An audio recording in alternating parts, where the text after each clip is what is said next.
等待起跑时，临近果门的粉红区，因为有阳光照射，纵然当时的气温仅个位数，还算舒服，不会太冷。但后面区域处于阴暗面，想必应该冷乎乎才对。暖场差不多后，时间来到10点半，随着3、2、1倒数，富士山马拉松2024的17公里环湖赛正式起跑。枪声一响，跑者们的肾上腺素激增，大家直线冲出。从住宿订房、赛事报名、行程规划，大大小小的事情，历经半年时间的准备，终于在这一刻完成海外路跑赛事的梦想。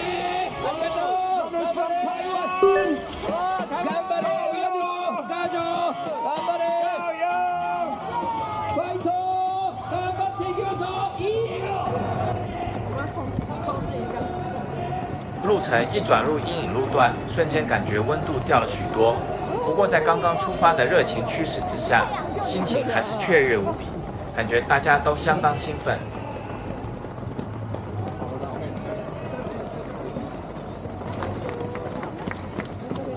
还没上河口湖大桥的前1公里，就是跑在湖畔的商店街区，路旁的商家与游客们都给予参与赛事的跑者们热情的鼓励。起跑之后的人潮相当多，这时努力控制好自己原先预计的配速，该超就超，该缓就缓，不要被众人的速度影响，稳定迈出每一步，细心感受现场氛围，努力享受赛道美景。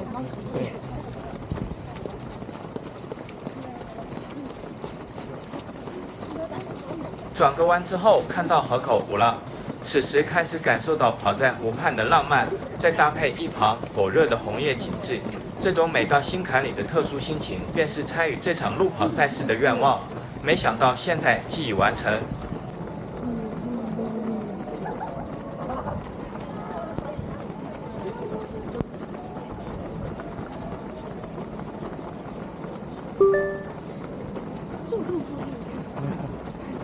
走行注意。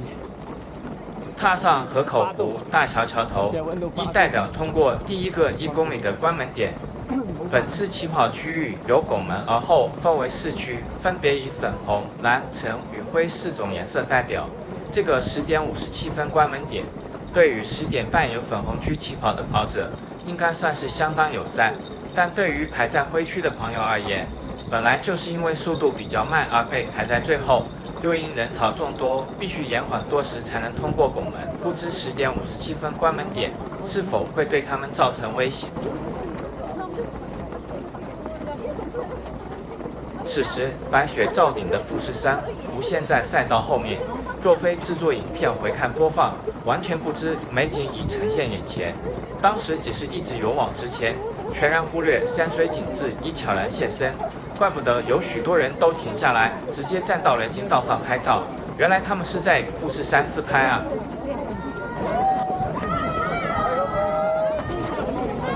桥上有许多国家的民众拿着国旗，为所属国民跑者加油呐喊。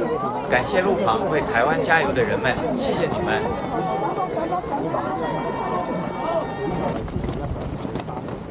跨过河口湖大桥后，转入阴影区，顿时气温瞬时骤降。还好已经跑一小段路了，身体也已渐渐暖和起来。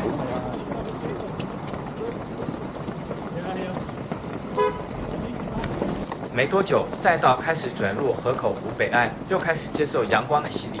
背着太阳往前跑，眼前一片光明，面对着前方轻松愉快的坦途，挤在人群之中，好似参加路跑嘉年华一般，喜悦之情溢于言表。接着来到富士河口湖挺观光联门前的 U 型转折点。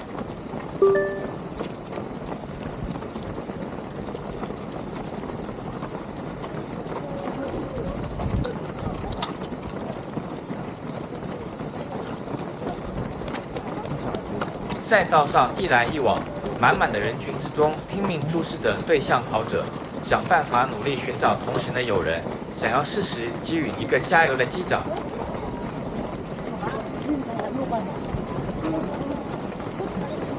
这场比赛的工作人员在赛道上都是以单车骑士的身份出现，就连警察也不例外。这点与爱骑机车的台湾截然不同。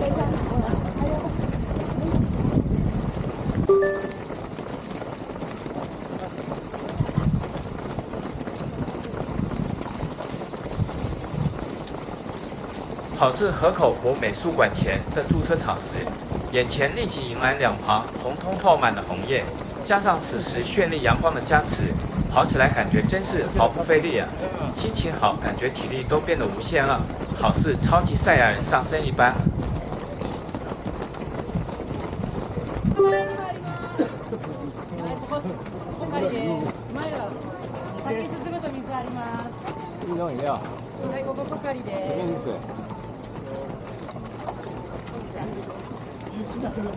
来到3.4公里的第一个水站，有水、运动饮料以及各式小点心。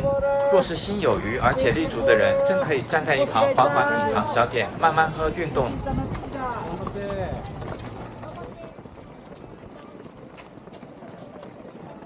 接下来的赛道行程，慢慢接近河口湖畔几个重要的美术馆，可想而知，沿路的景观必然越来越漂亮。街道两旁的红叶真的是红得不像话，有时觉得到底是不是真的？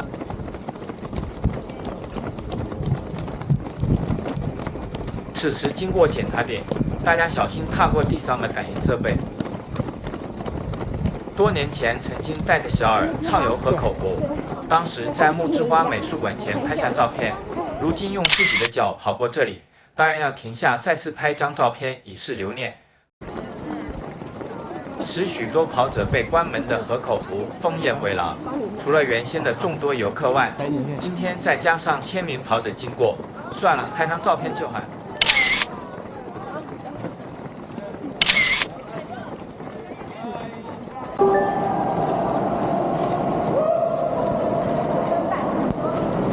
这个17公里赛道上会穿过2个隧道。这是第一个长期隧道，跑进隧道之后，可以听到许多人的呐喊声，不知是发泄情绪还是抒发情感。跑到这里，代表已经跑了5公里。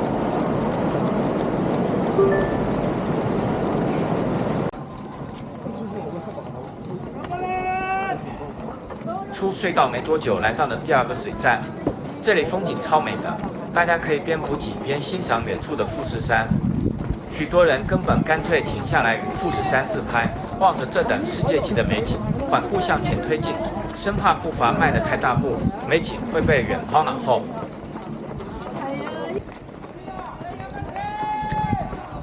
远远就听到非常大的加油声，结果跑近一看，原来是当地消防队组成的加油团。可见这场赛事真是请当地民间政府的力量，大家齐心协力，目标一致，尽全力来办妥这场赛事。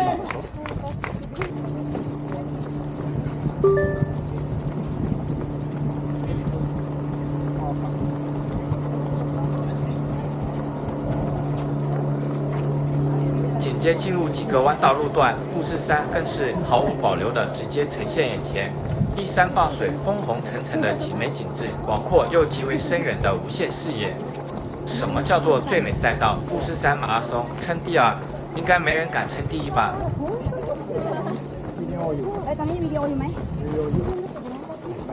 日本的车道普遍狭小，跑在这段有分隔岛的路上时，几个人就已占满整个路面，所以这趟旅程开车时都要战战兢兢。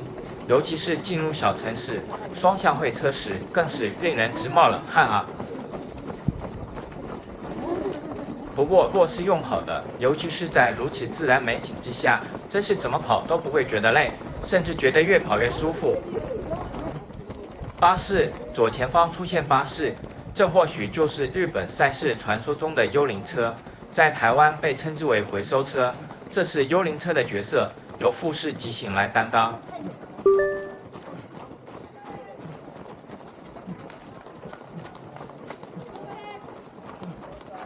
在带9公里的第2个关门点，关门点设于世奇水产合作社停车场旁，时间限制是12点03分。虽然我们还有蛮充裕的时间，但还是不要大意，继续前行。还有。在长邦隧道口前竟然还有一辆幽灵车，可见大会预估这个关门点会有多少跑者被回收。进入隧道是一片黑暗阴冷，紧邻出口倒是有一种柳暗花明又一村的感觉。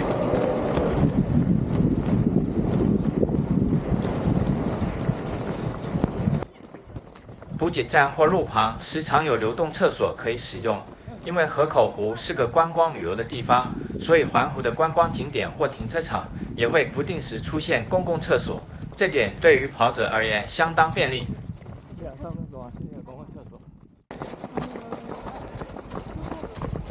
再往前就是全马的中间检查点，之后没多久，全马与环湖的选手就要分开不同路段各奔东西了。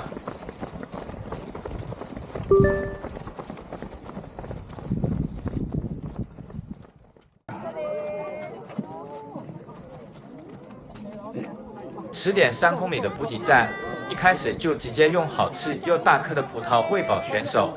工作人员个个忙个不停，一直补充葡萄。选手们也是不辱使命的一把吃，每个人都是吃饱吃满，而后直呼饱了才继续后面的赛程。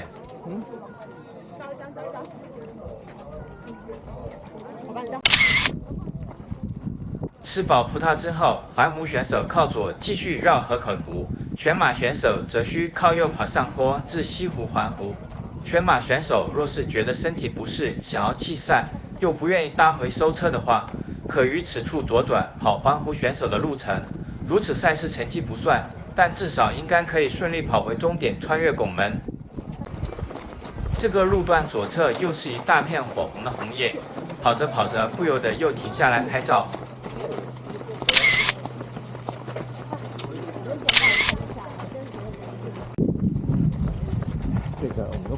接着开始进入河口湖南岸的路段，阳光偶尔会被路旁的山坡挡住，稍微会有些凉凉的感觉。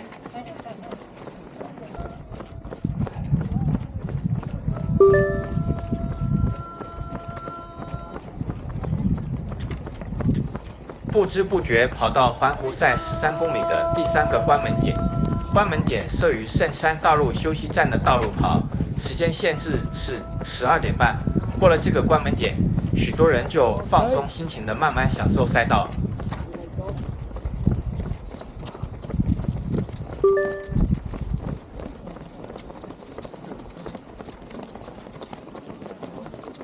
紧接着进入河口湖南岸最美的路段，这段靠近富士豪景饭店下面的路段，红叶巨木耸立两旁，红黄相间的自然色彩布满天际，加上天气与阳光的力挺，让整个赛道彷佛进入红橙黄的时空通道一般。纵然偶有龟仙人从旁窜出，依然不减当时的浪漫气氛。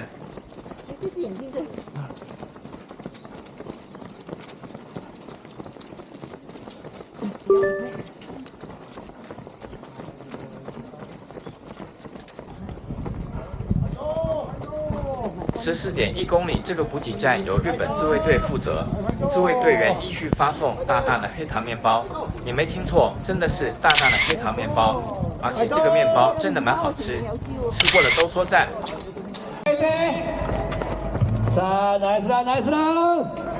跑了2个多小时，终于回到上午起跑的船津帮驻车场，代表完赛的拱门就在眼前。